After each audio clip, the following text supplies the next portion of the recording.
Hey everybody, welcome back to Up the Vibe. And today I'm joined by James Rose and Greg Sullivan, who's the founder of JSETI, the Japan Center for Extra-terrestrial Intelligence. Hi Greg, how are you? Hi, Joe. How are you? Nice to meet you, and thanks for Nice to having me meet you. today. No, it's great to have Hi, you on. James. Hi, Greg. Great to meet you. Great, Uh, great to connect with you guys today. It's awesome. Thank you. You're in Japan at the moment, so we've managed to find a time to do this. So appreciate you coming on at what time is it there? It's just about 8 p.m. on a Saturday, on a Friday rather. Yeah, so Okay, it's yeah, no worries. fantastic. And so I don't know if you could start by introducing yourself. I've just mentioned about the JSETI, but you know, talk a bit more about your background.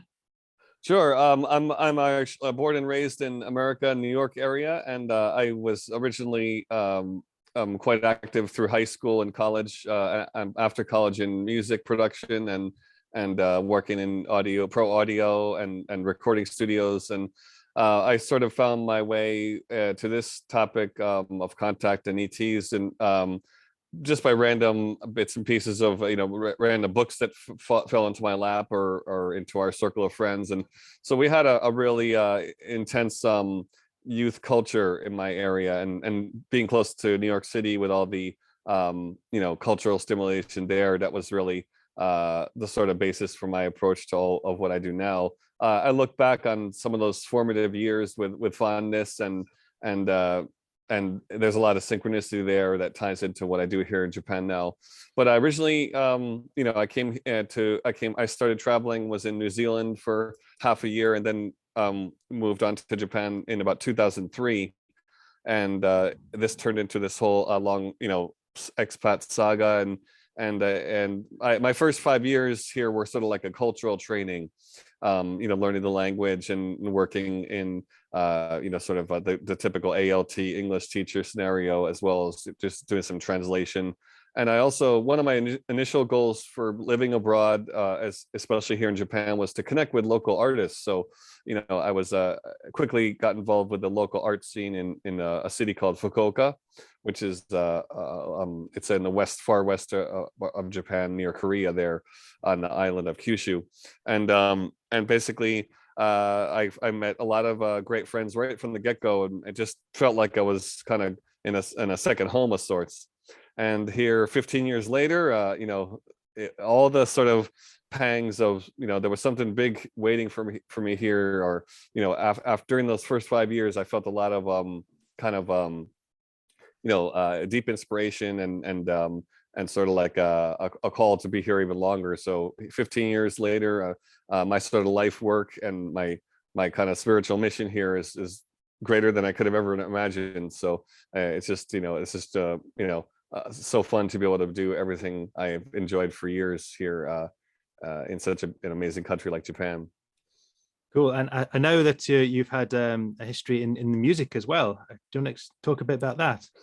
Yes, I was originally a music technology student at New York University, and so I graduated in 1999. I'm 44 right now, and basically, yeah. So I fell into sort of music production and pro audio, and I worked at a retreat recording studio in Connecticut, halfway between Boston and New York, for about 2 years, and so that place had they had a mixing board that John Lennon worked on, All right. Plastic Ono Band and Double Fantasy and Michael Jackson's Thriller. The studio there had like some of the best equipment in the world, and that sort of I kind of cut my teeth there, learning microphones and outboard gear and signal routing, and that actually was a sort of a primer for my meditation, because I was into and performing a lot of experimental music, and sort of like get into a lot of New York free jazz and going to concerts all the time.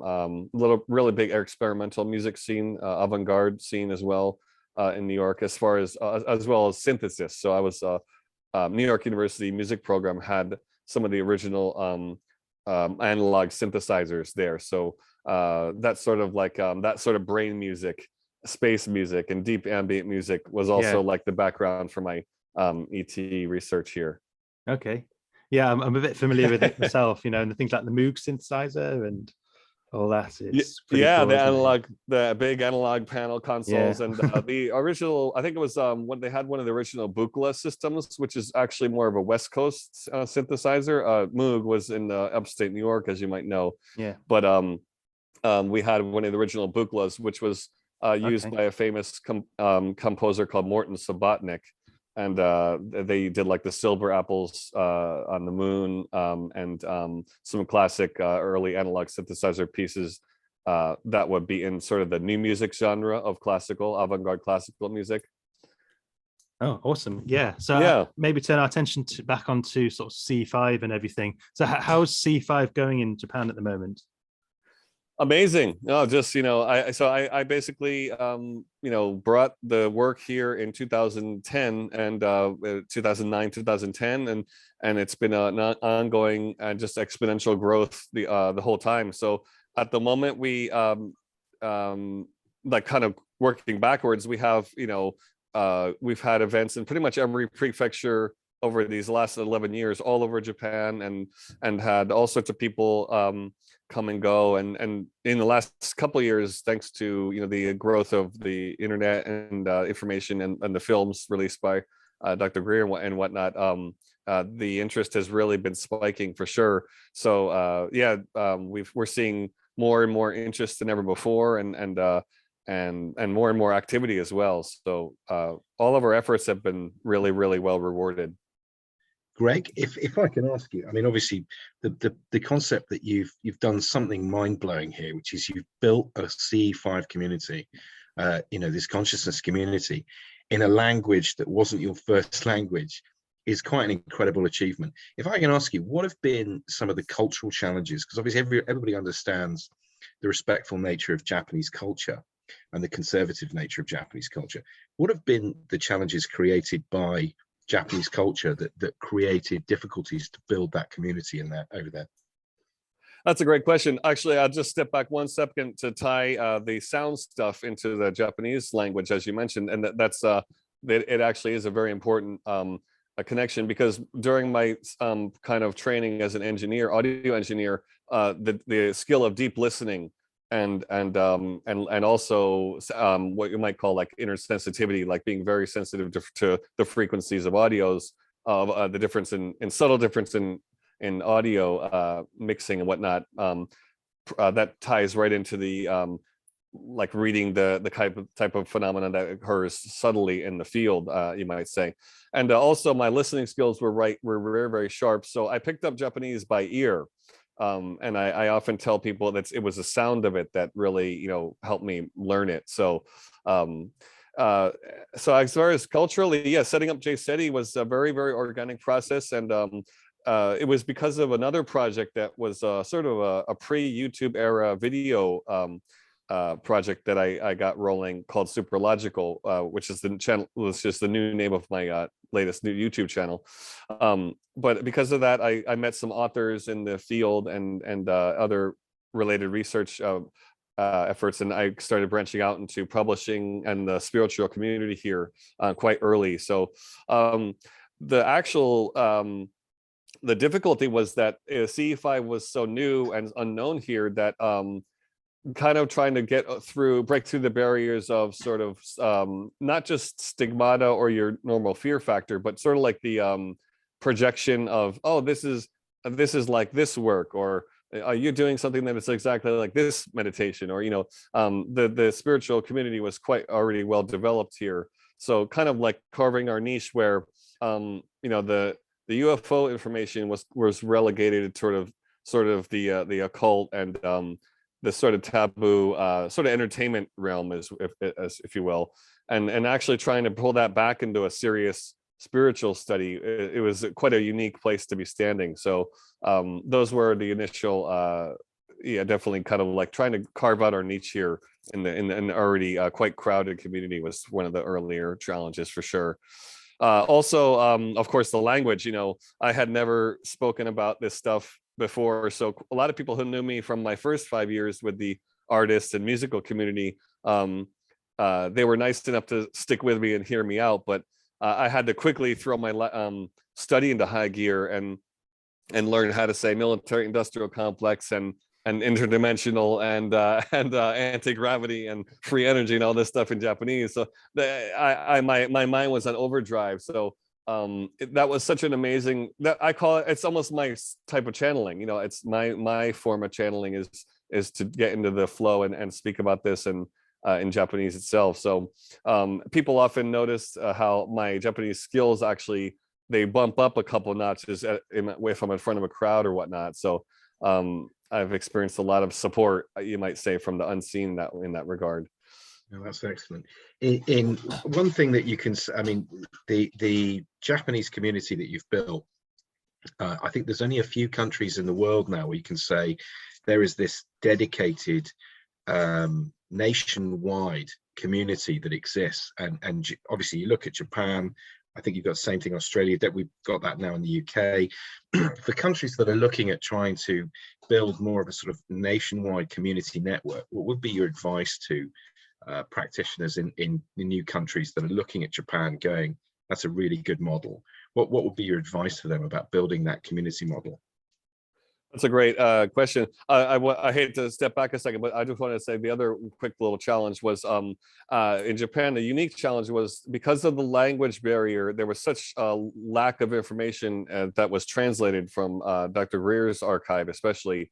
So people were a little bit hesitant, definitely in the first several years, to do it themselves. So they sort of relied on me or our events as being the only place that they could do CE5. So that's changing now as we've released our app and other materials.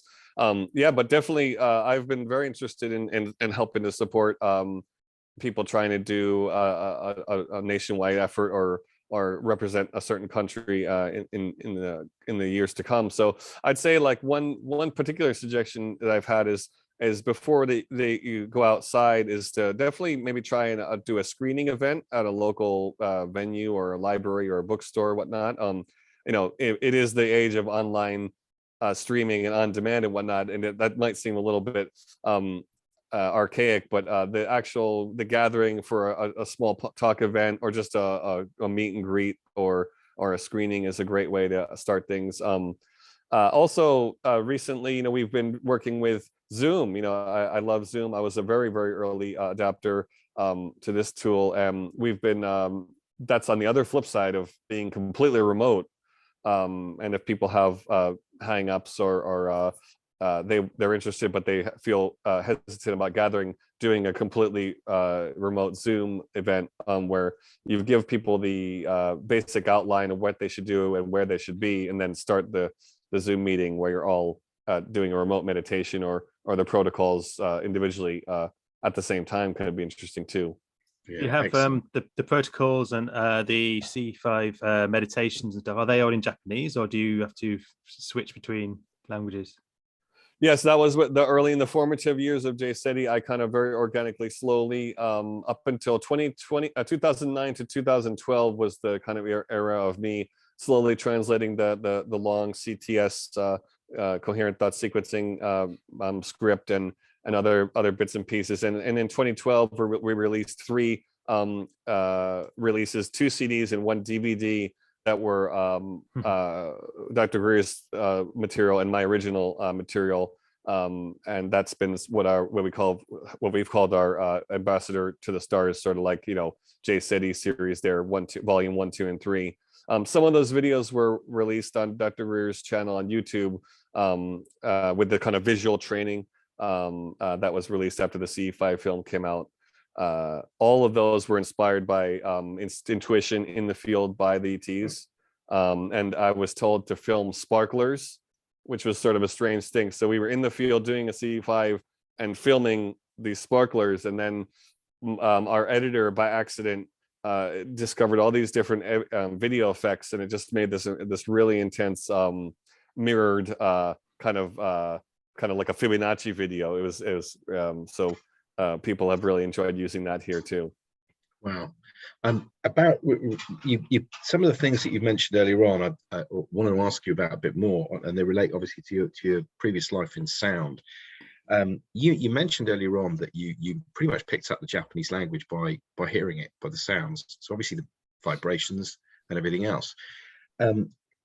sound is something that we're starting to explore more in the UK now as well. Obviously, I'm sure you're aware of the Monroe Institute work with Hemisync and the Gateway experience, and maybe the soft radio frequencies as well. Do you think it's possible to combine sound frequencies with CE5 for even an improved experience? Well, you just, that's right there. Volume 1 of my Ambassador to the Stars Uchu Taishi series was the solfeggio. So I was a very early adopter of that. So yeah, right from and it was funny because the guides, when you make a video or a CD like that, you're doing like it's like a template. You know, a lot of people are going to be using it. So I remember at the very beginning, you know, using some sort of oscillator to generate them, but they it kept hiccuping and the app kept crashing. And then I got the kind of inspiration, oh, I need to sit with this the entire time. They're not going to let me set and forget this. I had to sit with the entire, I think it was like 10 minutes per tone. And I had to sit and watch the entire thing recorded and then kind of laying down this template groove. It was interesting. But yeah, so we were very, very early adopter of the solfeggio tones, because I think that when in the darkness of the circle and during field work, you know, your ears make up for what the eyes can't see. So I find that, that was a really great help to kind of get people focused on a primer for the meditation to come. You know, instead of jumping right into a deep meditation, just having the sound is sort of like was a nice warm up for the work, the main field work. Yeah, brilliant. How many now have you got to the point now where you've created definitive Japanese-based JSETI protocols now that have moved away from the initial Greer ones then? I think I definitely use some shortcuts, and we definitely started to integrate other elements.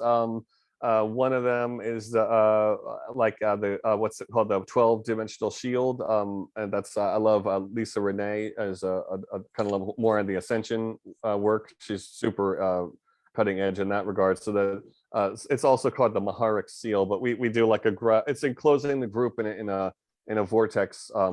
You know, just using image training like that.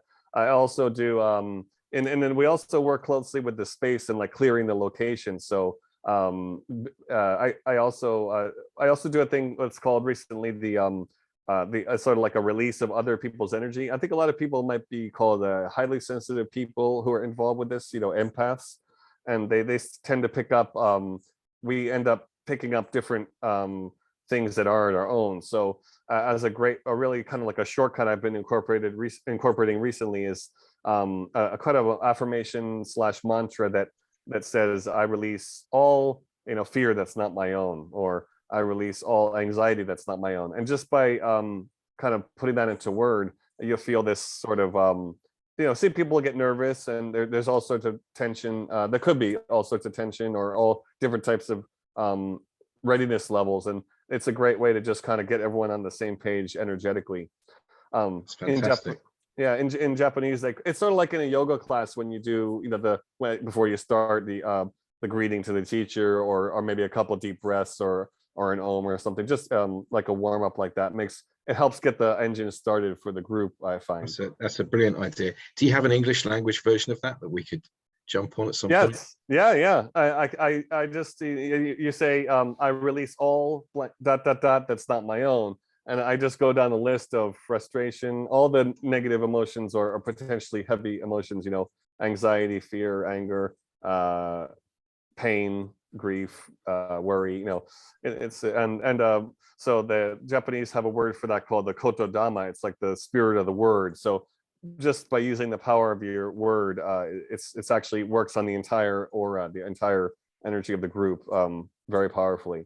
Yeah, fantastic. You do that in reverse as well, kind of I wish to receive love, I wish to receive joy, you know. Yeah, we could say you could share it with each other. Share positive emotions at the same time, right? Clear and then connect with everyone else. One question I've got for you about going back to the doing this in Japan. What is did you find at all that the fundamental basis for sort of Japanese religious belief to help lay a good foundation? Because obviously one of the things, the challenges you've got, I suppose, in the West is that, you know, if it's a predominantly Christian society, they've got prayer, but prayer isn't really taught in most Christian institutions, whereas meditation is obviously a fundamental part of the Eastern religions, and that is actually taught. So did you find that laid the foundation for being able to do that more easily? Very good question, and there's a couple surprises in there that I found. Believe it or not, there is the of course all the different sects of Buddhism here and the Shinto. So I find that a lot of people in our circle or who first got involved with CE5 were more Shinto is the one with less sort of religious trappings. So you know, it's sort of the nature animism, and that really dovetails nicely with the CE5. So you know, each area has their own sort of, you know, shrine network and different sort of gods and goddesses and whatnot, and that's been a really amazing part to interact with here, as far as just the spirit of Japan itself and whatnot. So there's so many nooks and crannies and amazing locations we've been to, but otherwise, yeah, as far as the actually, if you, and then on the contrary, me going too heavily into the Buddhist side of things, that actually is, people actually prefer more of a Western sort of spiritual. What we've actually done is what they call, you know, in translating world, localizing this material. So localizing it to the Japanese public. So the Buddhist religion, you know, has more kind of overtones and potentially sort of like sort of cultural trappings. So that actually also ties into the the sarin gas attacks in Tokyo. So there was actually quite a with the Asahara Shoko, who was the leader of that group. They were quite infiltrated, I think, as well by the U.S. intelligence. But that sort of left a stain on the kind of guru, spiritual guru thing here in Japan in the 90s. So after that, this focus shifted quite even more heavily on Western-based material. So yeah, it is culturally the basis are there for sure, but it's not like people expect that, or you know, the more Buddhism the better. It's not like that at all. So yeah, it took some time for me to figure that out and find the right balance and everything. Yeah, so it's yeah, I think the other thing is the Japanese people are very intuitive, and they don't really I was very Western minded and logical at first, and I used to do a 2.5-hour lecture before the field work, just like, you know, like drinking from a fire hose, you know, like that kind of thing. And yeah, and I've gotten simpler and simpler and simpler over the years, and I find that those shortcuts, like it's like the affirmation, that's way more, people just want to get into the experience and not be as cerebral about it. I found in the Japanese culture here. So yeah, they like to jump right into the pool, into the experience.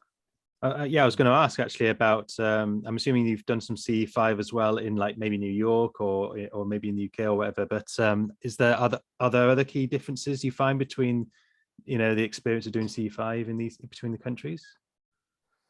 Yeah, of course, the land, for me, doing it in so many different places, you start to really tell the difference between the actual land itself, or the kind of where you are on the grid, with the Earth grid, so to speak. And so, yeah, it is, there are a lot of differences, with the type of phenomena that appears too. So Japan is very mountainous, and we get a lot of, you might not have as much open sky here. So there, so on the other hand, there's ships that appear quite a lot in the mountains. So we have a lot of what they call the ground light phenomenon, sort of more low level lights in the sky or on the horizon, and also in the mountains. So actually, we've had a lot of landed craft or craft coming from up, from under the earth as well, believe it or not.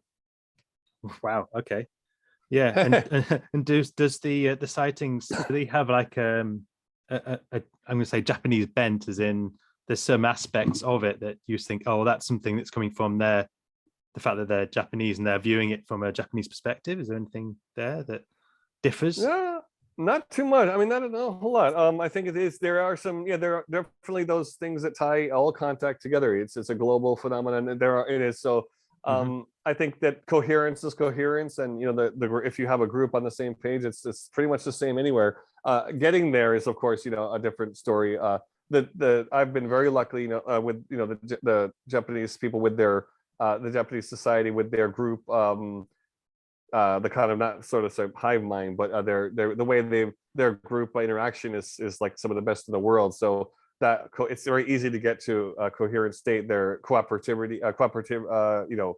and collaborative spirit is really, really amazing. Yeah.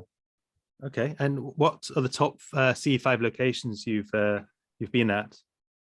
Oh man, yeah, I think the farther you get away from the cities, of course, I'm sure you could agree that the better it gets. So Western Japan, we have one of the largest volcanic calderas in the world is the Aso Kuju National Park, and so that's a huge open expanse, this gigantic kind of highland with rolling hills, and we've had some amazing contact there. Also down in the islands of Okinawa, that's between sort of Taiwan or between the Philippines and Japan, there's the prefecture of Okinawa, and I've had some just amazing, just jaw-dropping contact there. And just as well as also there's actually Hokkaido, the kind of expanse is sort of like the U.S. Alaska of Japan. We've had amazing contact up there too. So believe it or not, though, we had an amazing, ridiculous close encounter in December of last year, right in the heart of Shibuya, which is that huge intersection you see in a lot of movies in Tokyo. With it's like the busiest intersection in the world. Just right on the western corner of that, there's a high-rise building where we went and gathered 60 people in early December, and had some really very, very direct and overt appearances there as well. So wow, once you get the momentum going, it can be anywhere. Yeah. Wow. Wow. And all these different places, are they with the same people, or are they different groups in different places that you've joined? Different people, and people in Japan is so easy to travel in, and so people come from all over. For each event, you've got people in that area, of course, mainly, but then they'll come from neighboring prefectures, and many people make a trip of it, so they'll travel from all across the country as well. So we've had over the years, we've had several people who've kind of been repeaters for several years and then gone on to something else, and come back again. And so it's every sort of kind of interaction as far as participants you can imagine. Yeah. Oh wow, fantastic. That's amazing. And Greg, if I could ask, looking across the world, there seems to be in many countries a lot of sort of, I know some people might refer to it as circumstantial, other people might see it as outright evidence, to sort of allude to the fact that there's been ancient contact going back potentially thousands of years. I mean, it's easy to pick apart the pyramid civilizations for that and chunks in South America, but you would assume of any country that this is going to be even more the case probably with Japan. In your understanding, what are the key pointers within Japanese culture to suggest that there's been ancient contact, or that certain sites have associated with contact going back, a long time? Sure. Yeah, there's definitely a string of research about that ancient Shinto, the Koshinto, and there's also some esoteric Shinto research and history that ties into those kind of the not only the creation myths, but the sort of the visitors from the stars, and they have spots where the gods have landed. So there's actually quite a few of them. Several are in Okinawa. They are done in those southern islands between Philippines and Japan. But there's also the legends of Mu and Lemuria there. So you have that underground stairway that's been on Discovery Channel, and a history, I believe, it's called Yonaguni Island. So there's remnants of the ancient lost civilizations here, as well as sort of like your Pyramid Mountains in Fukuyama, not far from Hiroshima. There's sort of some classic pyramids. There's another one not far from the Northern Alps in Toyama Prefecture. So there's several kind of UFO quote unquote hotspots that we have here. Do the pyramids follow the kind of, they like the Egyptian pyramids, or more like the ones in in South America? Good question. They're more like the ones in South America, and Okay. they're actually still forested, so they're really old, and yeah, so they're more kind of like they're more forested and kind of at the moment they're covered up with. Are they like protected sites that it's hard to get access to, or are they just out in the open? No, they're out in the open, just in regular small towns. Yeah. Okay. There's so also far no archaeological excavation there. No, there have been a couple. Yeah, the only thing that's they call it the Takeuchi Monjo, which is this sort of tablet etching of this. It's almost like a, not quite as old as you say petroglyphs, but it's a history documenting pre-ancient history, prehistoric times of Japan, with sort of the a lot of things that conflict with the history books here. So there's petroglyph carvings here, and also stone circles and dolmens, of course. And so, yeah, a lot of that has been researched, but not the research is sort of piecemeal. You know, hasn't been all put together into one coherent kind of evidence of something particular. But yeah, that also ties into the native people, the Ainu. The native Japanese people were here, and they split into. They went to Okinawa and Hokkaido. They split to the north and south. So the indigenous Japanese are called the Ainu tribe, the Ainu people. Okay. Yeah. And so they have you know, the kind of Star Nation legends as well, and a lot of these petroglyphs and anomalies are in their respective parts of the country. Is that where the word Sino comes from when you talk about Sino-Chinese wars and things? Is that, or is that not connected? I don't know. I don't think so. It could be. Yeah, they were probably connected with the those Ainu in Hokkaido. They were connected more with the Inuit and the Alaskan, the Russian and the land bridge to Alaska. Actually, from my knowledge, yeah. And do you know if the academic communities are starting to establish, you know, some sort of actual research into these petroglyphs you're talking about, and mountains and pyramids? There is a society, the Petroglyph Society, and that researcher has a few books out, but they've gone through their heyday, and unfortunately that stuff often gets relegated to the sort of entertainment segment of, you know, variety shows here. So it is sort of kind of it's not full blown. No, it hasn't. The stigma still there as well. Yeah, it has been. Greg, I think if you were to try and pull all that together and write a book, I think you've got a multi-million bestseller. Yeah. Yeah, it is really intense and really deep. The other big thing here, as far as this, none of this is in English, by the way. The other thing that's really amazing is the this collection of sort of automatic writing that was channeled or downloaded or inspired in the 50s, I believe it was, by a Shinto priest near Narita Airport, before the airport was built there. Okay. And that predicted a lot of these sort of, I wouldn't say end times, but a lot of people were, it got a lot of notice after the Fukushima disaster, because he had predicted basically an ascension type of scenario, or the ending of one area and the beginning of another, in a very sort of Japanese context. So that was really cool. That's been referenced and highly regarded. It's called the Hitsuki Shinji, which is the sun and the moon. It's called the sun and the moon. Shinji means work of the god, or doing the work of the spirit. So yeah, it's sort of like the it was a collection of automatic writings from a Shinto priest in Shiba Prefecture there. God, I've never heard of that, and it's amazing to hear. That's fascinating. How many people seem to have, you know, had this somehow, you know, a vision of the future, and you know, to the Aquarian age and all this, and how prolific that actually was. The Aquarian age, right. Yeah. Mm-hmm.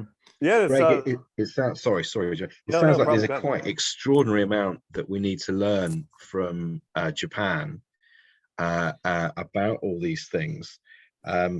If I can ask you, my final question is really how, separate to the information that's coming out and that being disseminated, how would you like to see, or how do you think that the CE5 community globally should evolve now? Yeah, I think the work that's out there and the groundwork, that the framework that Dr. Greer made and promoted is so powerful, and so it's such a it's becoming a resident network. You know what the original intention, I'm sure, was to have it be this sort of like, it is sort of a multi-dimensional energy field itself. So that's getting it's changing all the time and developing all the time. So I think I think where it's spread to now, it's being influenced by technology, of course, and for better or for worse with the pandemic here, you know, the actual amount of real gatherings around the world are potentially at a low or whatnot, or at a somewhat detrimented. But I think people I think that I call it open source, so I don't think we don't need to reinvent the wheel, but I think it's people. I've always thought about trying to maybe make an online course, or I think, you know, people are doing new manuals and stuff. I really I'd like to do more meditation videos and sort of visual tools and stuff like that. Part of this, one of the great things that was part of the series we made in 2012 there, which was quite ahead of its time actually, was that I was really inspired to make the visual describing the phenomenon. I think is an important one that hasn't been covered, and I had some skills with the program called After Effects, and I just was able to move lights and on the screen to show, you know, what the actual light shifts and what a lot of the standard phenomena looked like. So it's great when you have a night vision clip of that, but it's also I think as we move towards VR, you know, getting into an actual, like a simulated experience might be really helpful, because some people, like, they dabble in it, and everything's so convenient now that it is also easy to drop off. So if you don't have the instant results, it does take dedication. And I tell my groups, you know, when we experience all sorts of highs and lows, and when we're really doing the inner work, I say, well, this is contact work, so let's just hold out. You know, something's going to happen. We're going to have a breakthrough. If you don't have a breakthrough in the first time or the second time, you'll have it in the third one, and you might have great beginner's luck, and then you'll probably go into a lull, because the ETs they want to guide us to really get our inner sensitivity tuned up, and really develop that psychic level, that sixth sense level of we're actually training with them. It's like a psychic training, I find. So yeah. that element has a lot of potential. So I think the groundwork, the framework of all the current manuals and all the stuff that's out on YouTube and is amazing, and it's plenty to get anyone started.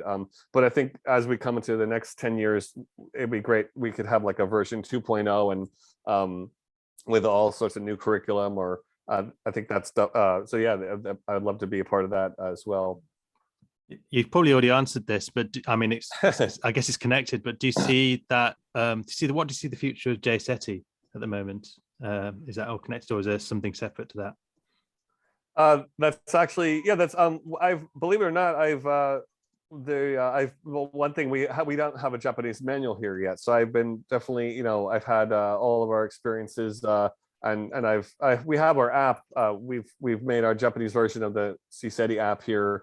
But basically, yeah, my first order of business for JSETI is to get an actual published manual. I think the kind of guides behind our project have been really careful to not. The Japanese scene is quite commercialized, so they've been very careful to keep it unbranded and open source. So that includes blocking our efforts, you know, in a good way, you know, putting the speed governor on. So that'll all come in divine timing. But yeah, and then of course the other thing is definitely we want to do a movie of our own. That's another way. It's such a visual and visceral experience, and we have such an amazing archive. And I've been very hesitant to release much of any of it online or in YouTube. Some of the clips we have are just so intense, and I find that it's like you need the warm up. It's like up until now, UFO videos are just like it's almost like pornography. It's just like, you know, there's no foreplay and there's no afterglow. You know, we need the whole flow. But yeah, it's a good analogy. So yeah, to really put in the context, contact is a flow. So how we got there is a part of the work, and what happened after is a part of the work. So I want to really document some first-time experiencers and follow their journey. I've had a lot of cameramen friends and a couple of amateur film directors and stuff be out with us, and of course work with TV here, and work all those parts are slowly to come together. But I think in the next few years we definitely got at least one documentary up our sleeve for sure. That's one other thing. So with the videos that you said you've been doing with these, are they available online? Can people see them? As far as the video some of the contact itself, yeah, during some of your CE5 when you've had people on site with filming it. Yeah, I've had a couple up in Japanese, yeah, but like I said, I didn't want to release some of them most of them are with night vision, and it's just sort of at the time that area we wanted to, by releasing it, we had a lot of looky-loos come into certain areas, so I've been private with it in that regard. Okay, but yeah, my definitely gonna the other thing for JCETI is I want to share in English like we're doing today. So we have an amazing foundation now of 10 years, 11 years. So what I want to do is get a lot more out there in English. So I've got my English book in the works, and then also definitely want to profile some of these amazing highlights from our archive in English there too on YouTube. Yeah. Oh, yeah. Going back to your sound engineering, have you experimented at all with trying to create your own sort of binaural beats or do anything? I know we mentioned the Monroe Institute and HemiSync. Yes, I play a lot of ambient music on the site, and that works really well. And I find that, like, Tibetan bowls, playing them live, of course, is amazing. And even just the recording of gongs and bowls seems to work really amazing with the energy and expanding the energy of the field. So synthesizing music and just relaxing music is amazing. Cool. And I play synthesizer, like I said, myself. So I'm about to start a whole series of CDs under the moniker Super Luminal. So I've got my whole keyboard set up ready to go for that. So again, that'll be something that needs to be kind of done in the right time, right set and setting, to have the kind of like energy template come in, but actually available to be used for contact, in my opinion. But yeah, so that's one thing. That's one thing. Hearing that at some point, yeah. And are you aware at all of the progress being made with like the likes of Jimmy Blanchett and Mark Sims and people on the radio modality with CE5? And have you managed to try radios or? Yeah, believe it or not, we have one of the first people I connected with here was his father was a member of an early UFO group, and he introduced me to a laser pointer distributor. And so our laser guy recently started doing those Baofeng radios too. So I got one, yeah, and yeah, so that's a really, we used to use the tri-field meter and walkie-talkies even. So that's another great. The audio element is amazing. So yeah, we haven't had them in a lot of events, but I'm definitely open to that. I think that's a really great. It's definitely anomalous for sure. That's I've had experience with it directly for sure. Yeah. Cool. Yeah, I'm really interested myself, to see how that progresses and to see what we can translate from some of the chirps, as they're sometimes called, coming back. Yeah. It's really with all the when they go back and forth in different signals and the sounds that they normally don't make and whatnot. I actually had a woman who come into a private session once, and she had a little speak and spell toy. I don't know if you had the similar thing in the UK there. It's like a learning tool for children where if different buttons pronounce different letters or syllables. And this thing, I have video of it. It was her Baofeng radio, and the thing with the power off would be making sounds. And she had like a yes/no protocol with it. Yeah, so a lot of I'm also interested in the way people use that. It's sort of like a way to interact as far as gathering information as well. So the way the guides or ETs seem to use this technology as a way to communicate, and we can dissect what's happening with yes and no. How, are you many ships today? Are you one group, or are you two groups? So it's a great way to communicate, I think. Yeah, definitely. James is at to pop off, I saw. And, but hopefully you can continue. See you again, James. Thank you. Yeah. No, that was good. Yep. That was great.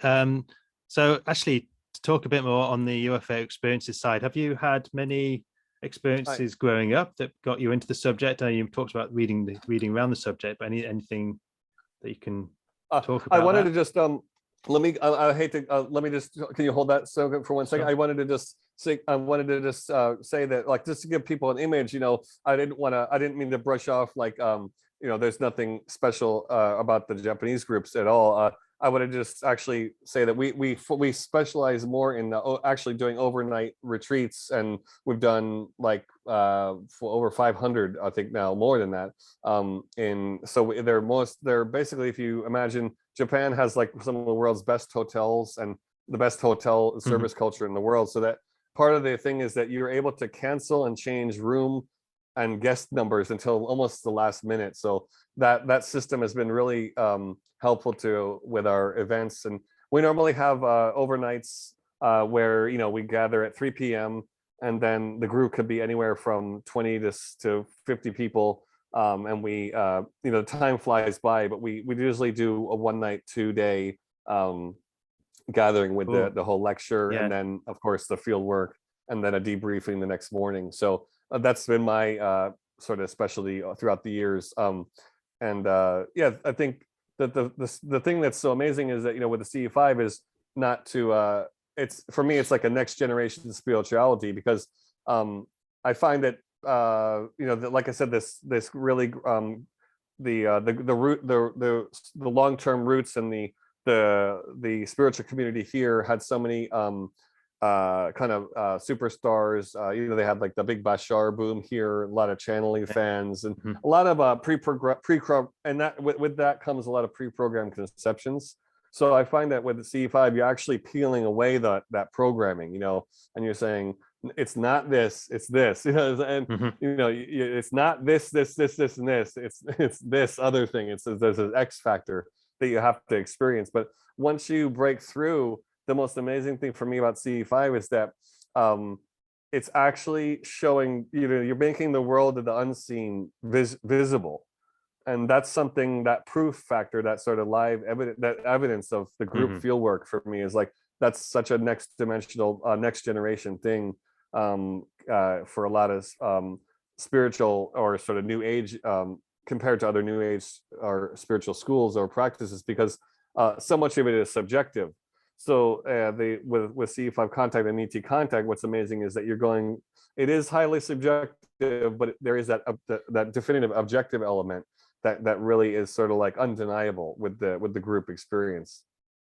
Have you actually had people come on who have been like strong skeptics, doubters, and then seen things and gone away like amazed? And yeah, that's another amazing thing. You never really with the Japanese kind of coherence and sort of their cooperative spirit. They really don't like open debate and conflict. So people don't really. It's been a rare experience where we've actually had anyone seriously antagonistic or doubtful. Like the fact that they're there alone is they're open to experience. Forget about that in Britain as well. Yeah, that politeness. Yeah, there you okay, yeah. But it's but yeah, they I'm sure you do, yeah. But they but then there's a development of perception that you see as you go as they experience different encounters or over their different events that they come to. So yeah, that's my role is sort of like, I just say, as like a navigator. I set up the terms and I set up the conditions for contact. I facilitate that, and then I help to decipher any activity or potential phenomena that's happening that could be anomalous. Those are my main two roles. So I never ever try and push anything on anyone and say, hey, that was definitely this. And when someone's going through their process internally of kind of chewing on something, that's totally their journey. Yeah. So and I'm sure with so many people, you might find that some people have an amazing experience and others come away thinking not much happened. That there could be some of that even, maybe. Exactly. Yeah, because it is a lot of it. So much of it is on the unseen. So it's you're really having to go. You're developing that sixth sense, and some of it wouldn't make any sense to in the same field. There's so much happening So there's the stuff that everyone sees, the stuff that certain people see, and then the stuff that's mostly internal or unseen. Yeah, and, so and also the energies as well. Yes, that especially on the energetic level. Yeah, feeling it. I don't know if we can. I'm sorry. What was your question? Yeah, sorry, go ahead. no, Yeah, it's I fine. just went on a roll there. Yeah, no, sure. You know, if you want to jump back in with previous stuff, just please do. So yeah, it was more about growing up and UFO experiences that may have got you into the topic that were a bit weird. You know, a lot of people on the guests have something that kind of, you know, is a bit weird. They forget about it or they don't think about it until later on in life or something.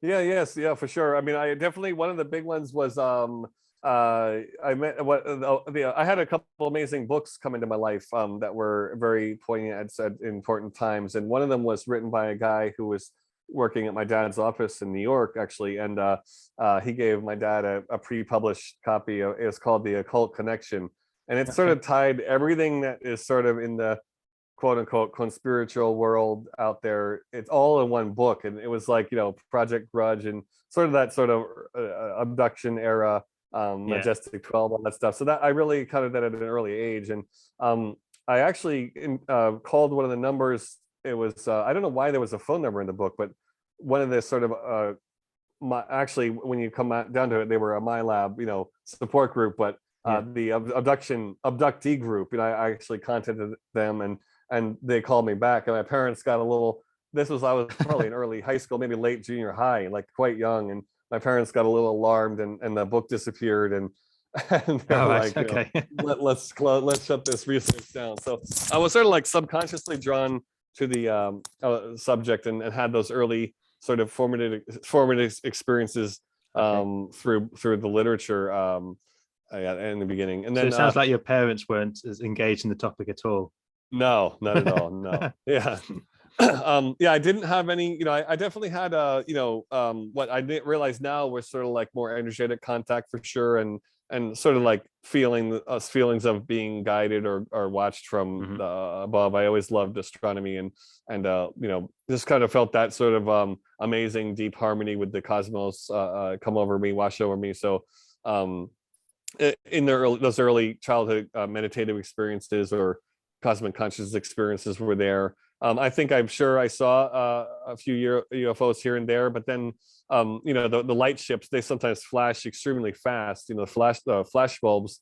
I had one experience in after a concert in New York, and walking home around Times Square, and you know, just really being super elated, and it seemed like my vibration matched this flash in the sky, and I was like, what, did I really see that? You know, it was so fast. But I know now that was a flash bulb, you know, right seen in the middle of New York City. So it doesn't really matter where you are. It could be just a split second, but then that's, you know, you've got contact there. So yeah, sure. What do you make of all the sort of the paranormal side of things within the phenomenon? Are you interested in that? And how does it connect to CE5 at all? Do you know? Oh, as far as I think, as far as personal experiences that are paranormal, or as far as spirit phenomenon, or what? Spirit phenomena, yeah. And I recently spoke about that on the YouTube live stream. We've had of course, with the spirit element, people are very sensitive to that in Japan, and they have you know, they're very aware of the ancestral spirits and stuff like that. So that's the first contact with the unseen is more of an astral level thing for people here. So sure.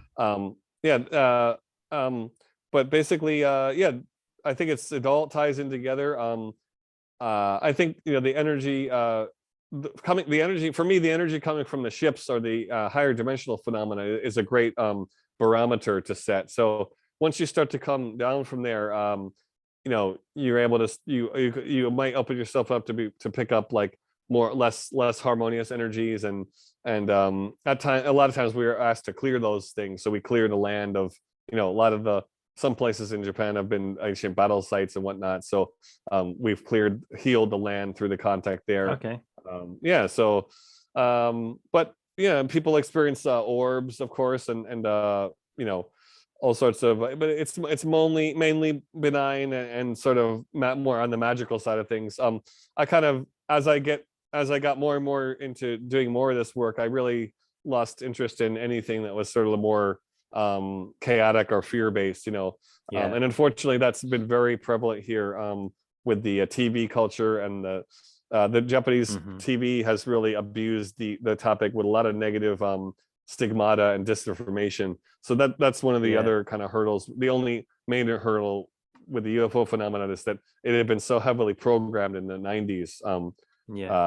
Here on TV, especially. There's something that concerns me about the recent Skinwalkers book that talks about a lot of the negative effects. It quite focuses on that, whereas actually there's a lot of positive stuff as well that's happened on the ranch. But we need to get away from the fear aspect. You become so sensitive that really, that anything like a blog or a video is just an open door. So and things could jump through, so I remember even just watching a video of Dave Grohl from Foo Fighters talking about doing a Ouija board in his house in his Seattle area, and he communicating with a deceased Native American spirit of a woman, but she had lost her child, and as I'm watching the video, I'm like, I get the chills, and it's like, this is it's called being electronically possessed. That energy that astral energy can actually lash out through video and stuff. So I become really careful as to what I feed, what I put into my ears and eyes, stimulus wise. Very wise, definitely. So Ashley, what do you think the path towards disclosure looks like? I know there's been a lot of developments quite recently, with the NDAA, Gillibrand Amendment, RV Loeb. I'm sure you've heard of all these things. So how do you see the next few years panning out? Yeah, I think it's going to be full of different agendas and opinions for sure, quite messy, but I think that's where that sort of I don't want to say authority, but the evidence I was talking about earlier, we really need to be clear that for me, it's now at bottom, it should be a bottom up process. It's been a top down thing from up until now, but we've really got to I think people who have their own experience should really be confident in that and be able to be vocal and not aggressive or self-righteous, but not be washed away by a sort of a flavor of the day article on the news. So all that stuff is going towards a certain direction, I think.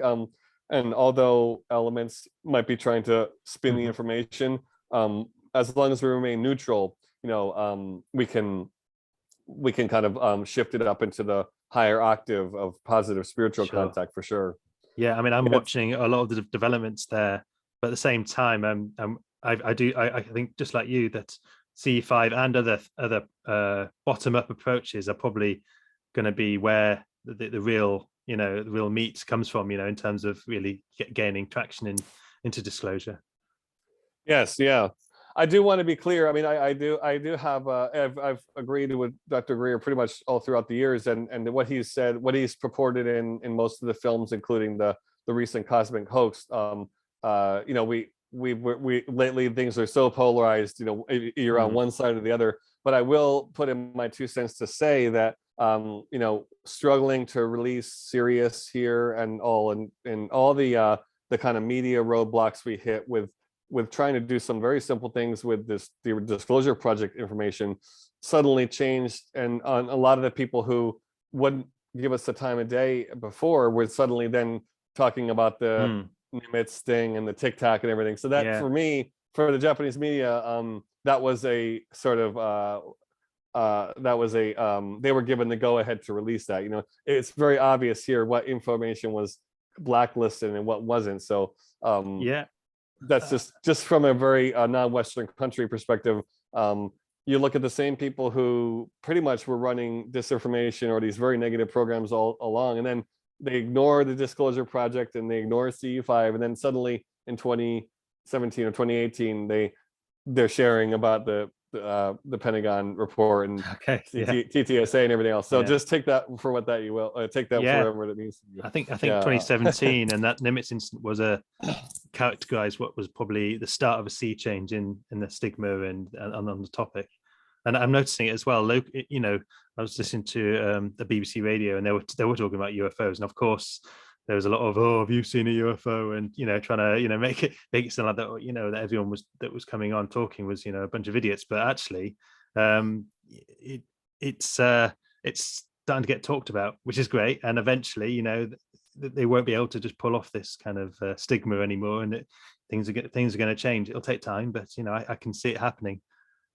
Yes, yeah, definitely. I was just on History Channel for better, you know, a lot of opinions about that. But yeah, it's the dialogue is open, and having, I said on a recent Facebook comment, you know, having a foot in the door is better than being left out in the cold. So you know, the going against the mass information disinformation juggernaut is not fun, and it's you know, it's definitely it's not been a it's been an uphill battle for all of us, I think. But yeah, just the dialogue and the discourse without I think it's looking at it over the long term, over the long run, and the only thing we can do is you know, reach the people, you know, around us and continue our own contact work. You know, not be shy about it. I think that's the biggest thing. Not be shy about it.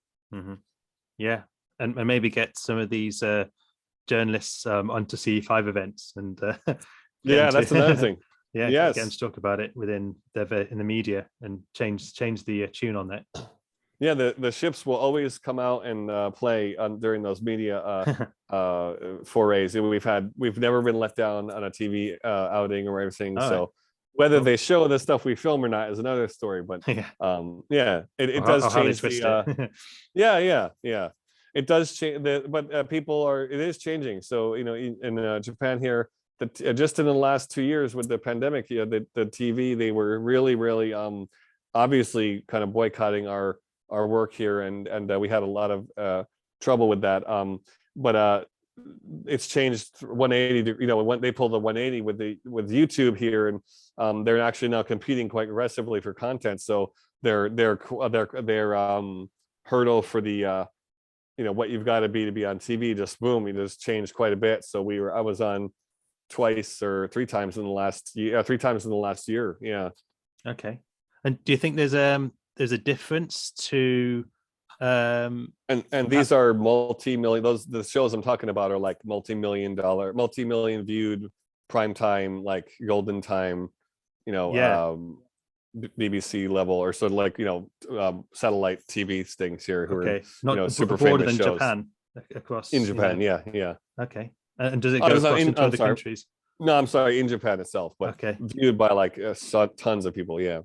Cool. And would you say there's any differences in how the stigma is, or how people have, just because I'm thinking about the different oral history and the traditions in Japan, in how they how their mindset is about it prior to actually, you know, becoming, you know, involved in CE5? Are there differences there? Very good question. Yeah, I think that just the one, definitely the wonder, the kind of they definitely all that stuff sort of kind of, they seem to be we're on the same page about that by the time they get to the event. You know, by the time participants come to the event, and I think the wonder and the possibility of life outside of Earth is just such a huge, you know, mystery, and it could be such a huge miracle that, or just miracle of a discovery to confirm that people's childlike innocence really turns on. Yeah, I think, and then they, they're just really, they're open to the possibility for sure. So I think they reference there are some you know, myths about myths that are very close to, you know, that must have been talking about an ET, or, you know, they kind of recontextualize their ancient myths and stories to fit the modern cosmology for sure as well. I feel that I'm not well versed in Japanese culture at all, but I do feel that there is a more spiritual element to their culture, and maybe less of a, I mean, that you said about their technology, but there is also less of a materialistic view. There's a spiritual dimension as well. Would you say that? Yeah, it's a very meditative, just the politeness, I mean, the sort of meditativeness at the core of the culture, and the whole excuse me, cut that one out. Bless you. I just put my foot on the cold stone here. Excuse me. Yeah, just the at the center of the culture is this sort of meditative quiet, you know, that pervades, you know, the cities and neighborhoods of all towns of all sizes, and just the sort of vibe of Japan itself is very grounded and easy to connect inwardly and just sort of not affect the other in any kind of. It's just that the word to say is choa, which is harmony, or sort of like a flowing harmony, choa. So and being a self-contained unit and interacting in harmony with others, and then letting others be as free as they can be. So that that sort of personal sovereignty with a group for the collective good is kind of that's sort of the base tone here, the whole frequency, and that really lends itself really well to contact, it seems.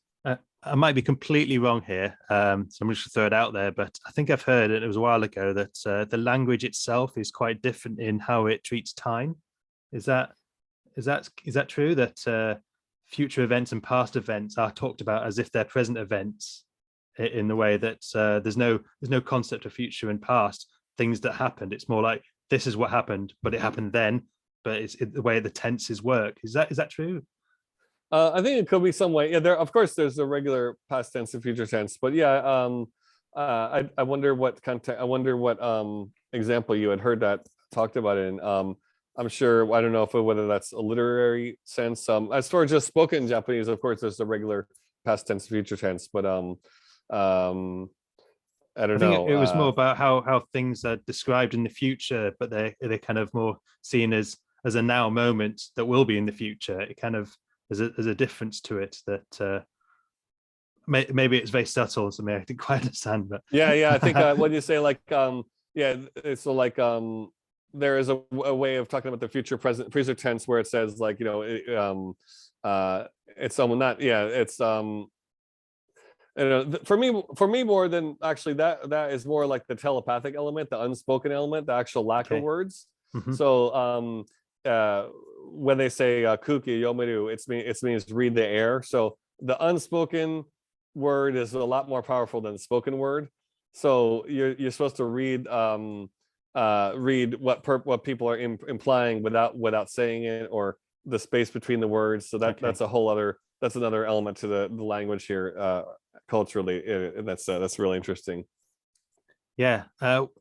How do you see things playing out from an expansion of consciousness at the moment? I imagine you're aware of the sort of what's coined sort of 3D to 5D or whatever names people have in Ascension.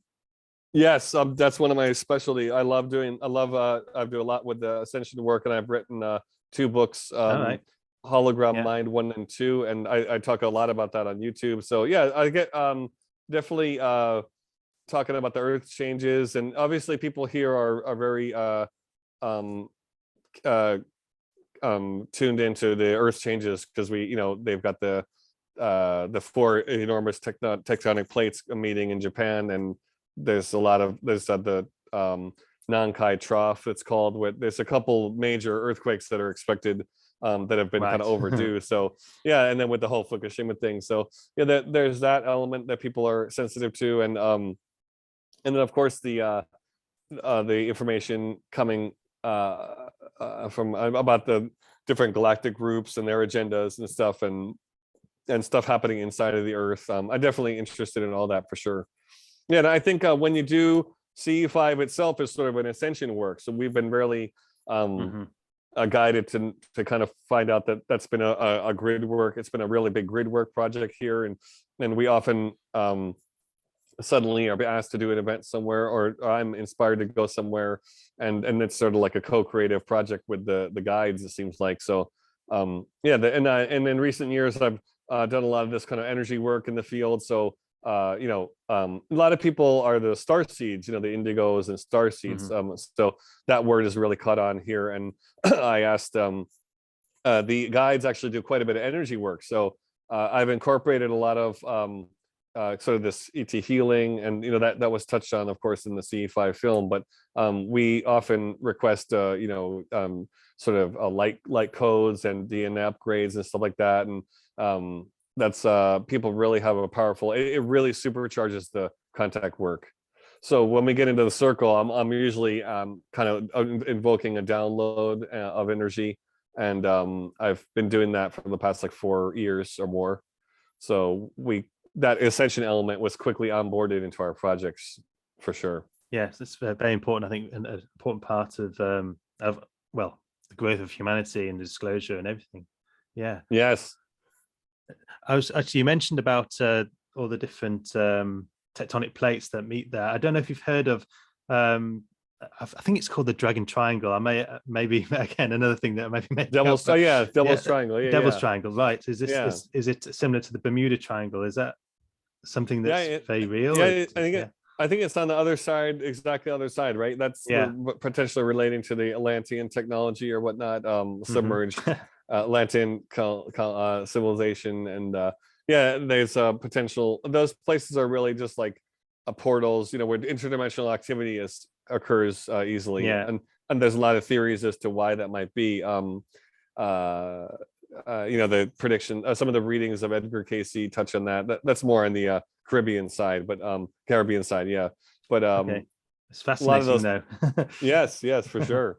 And a lot of people have heard of the Bermuda Triangle, but maybe don't realize that there are other areas that are of similar weirdness.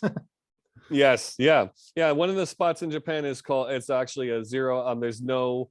It's a zero magnetic zone, and so we had some amazing activity there. It's the compass is all kind of spin in this area. Yeah, it's the magnetic fields are in strange flux there. Yeah, so there's anomalous spots all over here as well. Yeah, that's a whole topic to talk on itself, I guess. Are you familiar? Well, I guess not familiar, but do you know much about the deep state element in Japan? Sort of talking more about the kind of the roots of that side of things. Yeah, it definitely was people coming. A lot of people coming to our events into that stuff, and yeah, I think the military industrial complex is here, but there's very few whistleblowers here in Japan. So basically, yeah, I mean, I know the main corporate makers are related to JAXA or the military industrial complex here, or have worked with covert military as far as providing potentially parts, or and there's also an Echelon data collection station in the north of Japan. So I mean, Japan is really, after post-war, it's really kind of hand in glove with the U.S. military industrial complex here, as well as was exposed in the Snowden film. With the NSA has had a lot of interaction with the spy technology and surveillance here. So we've definitely had tastes of it. Yeah, we've had we had our email. I'm looking for the screenshot. Dr. Greer mentioned that Fort Huachuca in Arizona, and I had our MailChimp mail magazine, and it shows you where the mails were opened, and one of them was in Fort Huachuca, Arizona. Yeah, right. And so we've had a lot of surveillance and interference, mostly from the U.S. or international elements. Yeah, so it's us planes circling, and mostly kind of like signal intelligence, NSA, like kind of like a digital tapping and stuff, or website for mysterious website crashes and things like that. We experienced that from the get-go. But yeah, I think it's hard to say how deeply involved Japan is that, and with that, people often doubt the imperial family, how the royal family here, what is their real role and all this other stuff. But yeah, it's I think there's definitely a lot that's unseen for sure. But yeah, I'm a little bit wary too. I love the new terminology in some ways, but I do find that in recent years the whole Q phenomenon has, I don't know if you saw articles in Britain, but New York Times even covered that the QAnon phenomenon was the second most popular place than the US was in Japan. So it became huge here. And suddenly I was following it myself quite a lot. I mean, there's the Q and then there's the Anons, isn't it? And people coined it QAnon, didn't they? So. Yeah, it's yeah, I think it's incorporating a lot of the particular elements that were there, and I've seen some people very allergic to that in the CE5 community, but in Japan, I think it's helping to wake up. It's brought in a whole new generation. So I haven't been vocal for or against it in any particular way, but yeah, it's I just hope that people get more. It leads them more into disclosure, because I feel like it's I feel like it's playing a role. yeah, it's playing a role. Yeah, but it hung people up a lot on the negative information, and also on that political element where you know, if you go one step further, you're at CE5 or disclosure. You know, so I've been trying to just be neutral about it and see how many more people we can reach. Yeah, I think I'm in the similar boat, because it does. You mentioned that word, and just because the way the media portrayed it in so many negative ways, it's hard to come across to say, you know, to talk about it and from a neutral perspective, because people will automatically have their own biases and feelings based on if that's what they've been reading. So it's difficult, you know. It's just like, you know, if you say about UFOs with certain people whose biases come from the media, it's a hard position to come from. Well, yeah, it is. Yeah, I noticed there's some surprising reactions in the CE5 community as well. What things you might have thought were kind of conspiracy theory 101, and people were hung up on it or didn't get it, and it's like, I'm looking at it like, well, I thought we were starting at disclosure, and if you've got an ET cover up, all this stuff to me is like self-evident. It's totally obvious.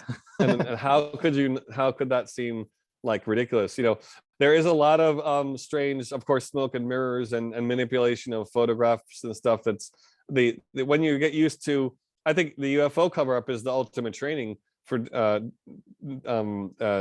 disinformation. So, you know, it's much easier to see.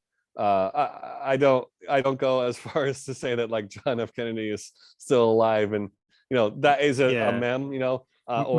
Maybe he's in a spiritual form. Yeah, definitely. Yeah, and also John Lennon. You know, I've had John Lennon come in as a spiritual being. So there was a recent photo come up of John Lennon with I was like, no. But what I'll tell you, Joe, is that one thing in Japan here in that whole Q thing, it's really calmed down quite a bit. But there was this whole white hat. It's strange the things that set fire here. There was a very small podcast in the America called the White Hat Report, totally virtually unknown, and this thing, some people translated it here, and then unfortunately they really started to use this guy's name and information, and suddenly you've got like this several thousand member online community, and you know, it just becomes this monster of itself. And so that whole quote unquote white hat phenomenon, and then suddenly the guy's telling his online community members that he's in regular meetings with Trump and stuff. It's like, you know, the one thing they have all in common is that they've got zero evidence, you know. So we're just supposed to take their word for it. I find that that it's hard to go there for me. Yeah, but I know, it's fascinating. I was very I listened to, I don't know if you heard of the X-22 report. I do listen to that and that occasionally, and but you know, I guess I'm quite broad in things I listen to, and I don't take it all 100%, but I'm interested in all of it, and trying to discern it is definitely a challenge. Yeah. The Q thing is either going to be something that's going to be like, wow, all this was going on, or there's a lot of psyops in there, or a mixture of the both, you know. So we'll find out. I wasn't planning to talk too much on the Q subject, but it is definitely connected, and it's big. You know, people can't say it isn't. You know, it's big globally.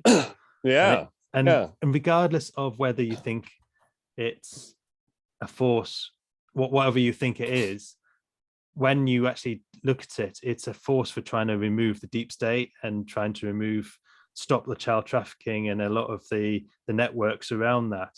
So if anyone's against Q, just remember that's what it's trying to defeat. And so you're kind of like for those things if you're against Q in a way. So, you know, that's the sort of perspective I have, that even if there is psyops and negative elements to it, its agenda does seem to be driven around things that I positive.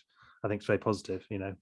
Yeah, the whole media spin has just been so insane, so intense, and you know, the removal of all the hashtags and keywords, and it's just it's things are getting so crazy.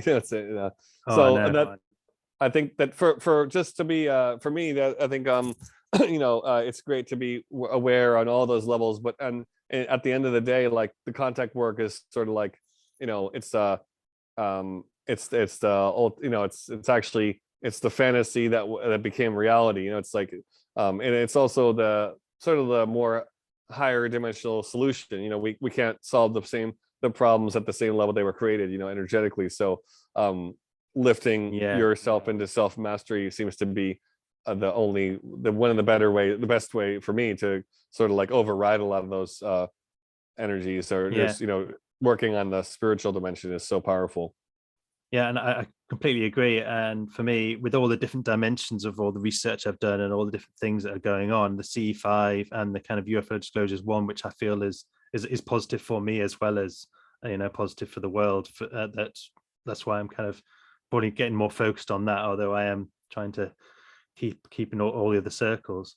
I didn't want to digress too much into the pandemic side of things. You mentioned it earlier. How was going through 2020 and the pandemic for you?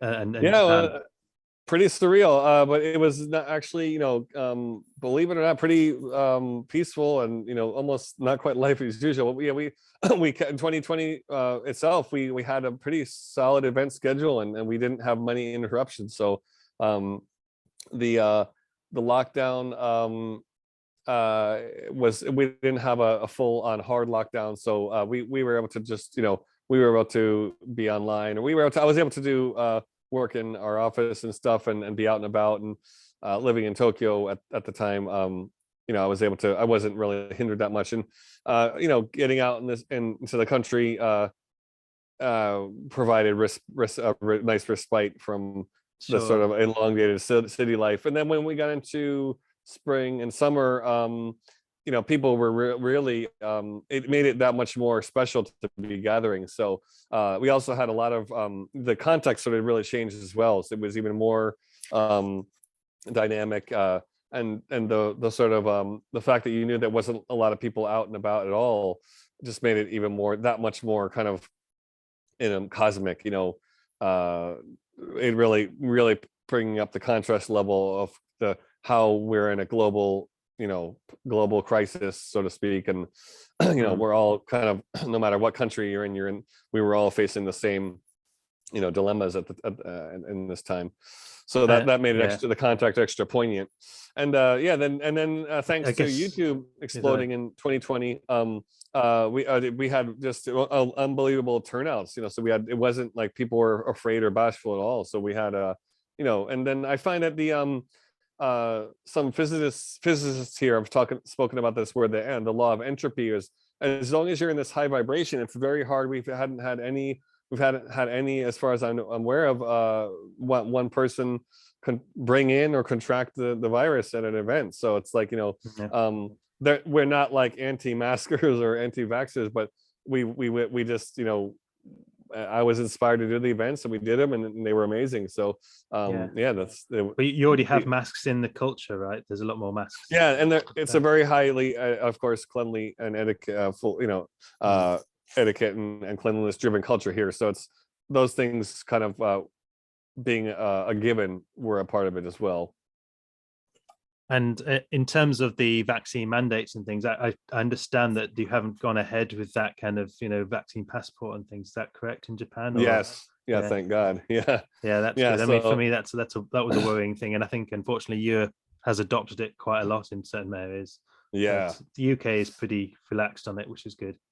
No, that's good. Yeah. I mean, I was planning on going to Europe for the first time in over 10 years, I think, that year in 2020. So we were going to do a CE5 in southern France with a friend who lives in Paris, who's done workshops there. So that all got canceled. But we were able to really, we had an amazing, in 2020, YouTube really kicked on in Japan. So we had a whole new audience. So the fact that we were doing events at all was a rarity. Yeah. So that's one of the things I found as well. That one of the positives of the pandemic, if you can ask for positives, it was that it forced people to slow down and to maybe focus on other things in life, and give them sort of a chance to think about other things, and maybe just and CE5 for some people may have been that thing that they ended up, going more towards as they had a bit more time to inspect life and think. Exactly. Yeah, Yeah. exactly. Yeah. Yeah, I agree completely. So yeah, it's that it just actually it actually I felt more and more responsible, and it's like we've been running pedal to the metal, so I had to be careful to try and balance my own health and energies as well. So yeah, sure. it's and I mean, fingers crossed. I think now it seems a lot safer, but I've not had COVID, not had any positive tests, and gone all the way through. You. And and all I've tried to do is just to remain healthy and high spirited, and so well, it's worked for me. And that's good. Yeah. I know we saw London. We saw London several times London was on the news here quite often regarding the current state of affairs and the different lockdowns and everything happening. And yeah, so we were watching your end as well. Yeah. Fantastic. Well, is there anything else you want to talk about? Or actually be good to find out how people can reach you and learn more. Yeah, we have a site called CE5 CE5-Japan.com, and I've got my new YouTube channel. I was briefly in the CE5 film, and after that, several people I noticed from abroad subscribed onto our YouTube. But I was really so focused on doing the Japan content in Japanese that I think it was confusing to try and mix in an English video here and there. So I just made an entire new channel, which I've called Super Logical. And that comes from Zen Buddhism book by DT Suzuki. Yeah, so I'm on YouTube there, and we'll be having a lot more English content this year, hopefully. Cool. Yeah, so those two places. I'll add those details below, and thank you for your time. It's been a really wonderful chat. I think we've covered so many topics. Yeah, covered a lot. Thanks, Joe. Yeah, and it's been fantastic. So let's do it again. Definitely. Thank you.